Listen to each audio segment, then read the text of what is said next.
بسم اللہ الرحمن الرحیم۔ فرحاد علی تیمور، دیوتا، ایک بہت ہی اچھا داستان، ایک ایسے نوجوان کی کہانی جس کی صلاحیتوں نے دنیا بھر کے طاقتور ملکوں اور انسانوں کو دھول چٹا دی۔ اپنے ملک کی بقا کے لیے پوری دنیا سے لڑ گیا، جہاں گیا اپنے نام کا سکہ جمایا۔ جسے بچپن میں نہ ماں کا پیار ملا نہ باپ کا، جو ماں کی گود کو ترستا رہا، جسے نفرت ہی نفرت ملی۔ تو جناب اس کی طرف چلنے سے پہلے آپ پلیز چینل کو سبسکرائب کریں، لائک اور شیئر کریں تاکہ ہر آنے والی قسط آپ کو فوری مل سکے۔ دیوتا فرحاد علی تیمور، قسط نمبر 154 ہم رات کو 3 بجے ہوائی پہنچ گئے۔ سامان اور پاسپورٹ چیک کروانے میں 2 گھنٹے گزر گئے۔ ایئرپورٹ کی عمارت سے باہر آئے تو صبح ہو چکی تھی۔ ہمارے لیے ایک کار پہلے سے موجود تھی۔ کار میں بھی ماسٹر یوسف سونیا کے ساتھ پچھلی سیٹ پر بیٹھ گیا۔ اب اس لڑکی کو میرے قریب بیٹھنے کا موقع بھی نہیں دے رہا تھا۔ میرے دل میں بھی اس کے قریب بیٹھنے کی چاہت نہیں تھی، صرف اس لڑکی سے ہمدردی تھی۔ میں نے سوچ رکھا تھا کہ اگر مجھے اس کے کام آنے کا موقع ملا تو ضرور کام آؤں گا۔ اس سے زیادہ میں اس کے بارے میں کچھ نہیں سوچ سکتا تھا۔ میرے خیالوں میں صرف ریال کا ہی گزر ہو سکتا تھا۔ ماسٹر یوسف کا خاص آدمی کار ڈرائیو کر رہا تھا۔ میں اس کے ساتھ والی سیٹ پر بیٹھا ہوا تھا اور کھڑکی کے باہر دیکھتے ہوئے فریال سے گفتگو کر رہا تھا۔ میری جان، میں اس خوبصورت جزیرے میں پہنچ گیا ہوں۔ یہ جزیرہ یورپ والوں کے لیے جنت کہلاتا ہے۔ یہ شراب پانی کی طرح بہتی ہے اور سانولی سلونی ہوائی دوشیزائیں تمام ہوٹلوں اور تفریح گاہوں میں اس جنت کو رنگین بنانے کے لیے حاصل ہو جاتی ہیں۔ لیکن اس جنت میں یہ آدم اکیلا ہے، اس لیے کہ تم نہیں ہو۔ مجھے اس جنت میں بلا لیجیے۔ فریال کی سوچنے کا۔ ضرور بلاؤں گا۔ ہم مایوسی کو بھول کر خوش آئند باتیں کریں تو دماغی تھکن دور ہو جائے گی۔ دیکھو، ہم ایک دوسرے سے ہزاروں میل دور ہیں، اس کے باوجود ایک دوسرے سے ہم کلام ہیں۔ ہم ایک دوسرے کو نہیں دیکھ سکتے، پھر بھی تمہارے ماحول میں میں اور میرے اس ماحول میں تم میری ہم نشیں ہو۔ ہاں جان فریال، میں بڑی خوش نصیب ہوں کہ آپ سے جدا ہو کر بھی آپ سے دور نہیں ہوں۔ آپ مجھے بتائیں کہ وہ جگہ کیسی ہے؟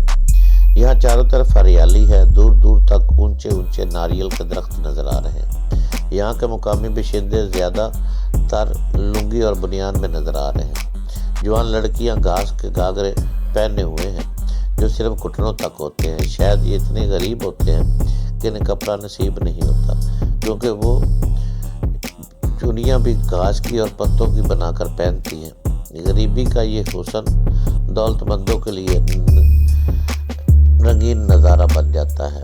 آپ بھی نظارہ کر رہے ہیں؟ فریال نے ہولے سے ہنستے ہوئے یہ بات کہی تھی۔ یعنی یہ تانا چاہتی تھی کہ وہ مذاکراً ایسا کہہ رہی ہے، مگر میں سمجھتا تھا کہ آخر وہ بھی ایک عورت ہے۔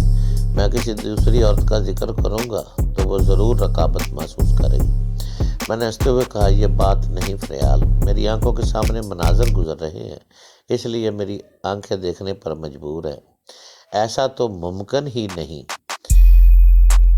کہ میں یہاں قیام کے دوران اپنی آنکھیں بند کیے رکھوں۔ یہ لو، اب نظارے گزر گئے اور ہم ایک بہت ہی شاندار ہوٹل تک پہنچ گئے۔ ماسٹر یوسف ہمارے لیے کمرے کرائے پر حاصل کر رہا ہے۔ کیا تم جانتی ہو یہ ہوٹل کے کمرے کو کیا کہا جاتا ہے؟ میں نائی کہا جاتا ہے، فریال نے جواب دیا۔ میں نے خوش ہو کر کہا، واقعی فریال، تمہیں مشرق بھید کی زبانوں پر دسترس حاصل ہے۔ اگر آپ کو وہاں کی باتیں سمجھنے میں دشواری پیش آئے تو آپ فوراً مجھ سے رابطہ قائم کر لیا کریں، میں آپ کو گائیڈ کر دوں گی۔ میں نے اس کا شکریہ ادا کرتے ہوئے کہا۔ ڈاکی نے میری زبان سے یہاں کی بولی سن کر وہ حیرانی سے بولی، ارے آپ تو وہاں پہنچتے ہی وہاں کی زبان بولنے لگے؟ تعجب ہے، تعجب کی کیا بات ہے؟ سونیا نے مجھے چند الفاظ سکھا دیے ہیں، باقی تم سے سیکھ لوں گا۔ اچھا جانے من، پھر تھوڑی دیر بعد ملاقات ہوگی۔ سی یو اگین۔ اس وقت تک میں اپنے ہوٹل والے کمرے میں پہنچ چکا تھا، جو یہاں کی زبان میں بے نائت کہلاتا تھا۔ نائی کا دوسرا دروازہ سوئمنگ پول کی طرف کھلتا تھا۔ سوئمنگ پول کے اطراف رنگ برنگے کمکمے روشن تھے۔ دور دور تک میزوں کے اطراف کچھ پوش مرد بیٹھے ہوئے تھے۔ ان کے قریب عورتیں ٹہر رہی تھیں۔